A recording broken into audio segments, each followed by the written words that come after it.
Hi, I'm Jason, and this morning I made one of these. It's a wood-burning stove invented by Jim Falk, and so I just took it out to the woods today to play around with some fire, and I've never actually used a wood-burning stove before, so this will be kind of interesting for me to see if I like it or not.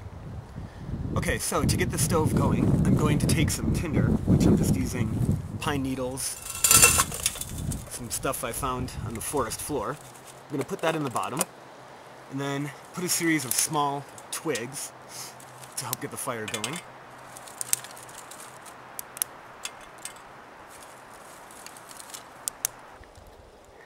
Okay, you can see I have the stove about half full of small twigs, and now I'm ready to light it.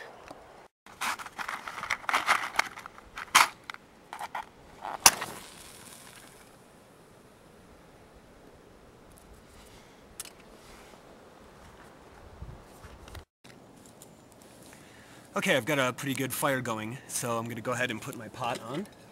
This is an Anti-Gravity Gear 2-cup pot, and I've got 2 cups of water in there. A little hot there. Okay, so I'm just going to put it on top like that. One problem I've had is that the wind keeps shifting, so it's kind of difficult to keep these holes in just the right spot.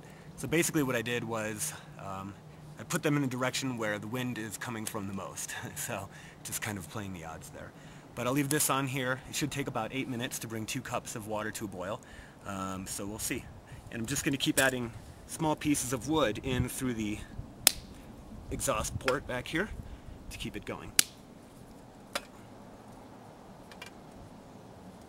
Unfortunately, I had to cut the video short because of a thunderstorm that rolled in shortly after I lit the stove. Of course, the rain stopped as soon as I walked through the front door of my house.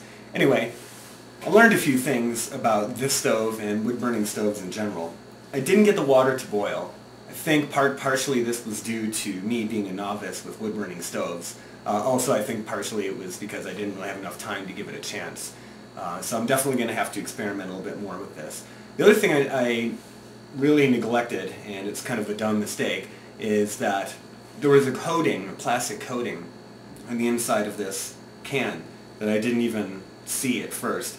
But if you look at the end of the last part of the video there, you'll see a lot of smoke coming out.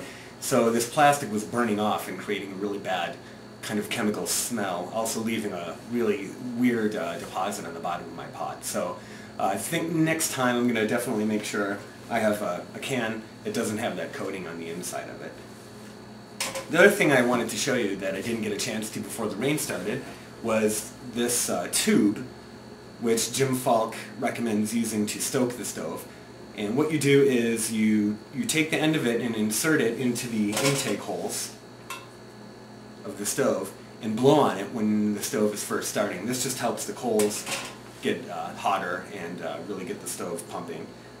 What I've done is I've just taken some silicone tubing and I've attached it to the end of an aluminum arrow shaft just so that the tubing doesn't melt and I have something I can stick in the bottom of the stove without worrying about it melting.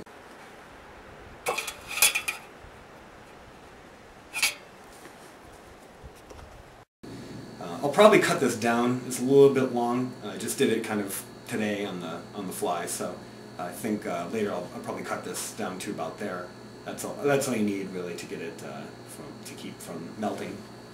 Anyway, so not a good day in terms of experimentation, but I did learn a lot, and I think I'm going to continue to play around with some wood-burning stoves, and I'll definitely keep you posted with what I find.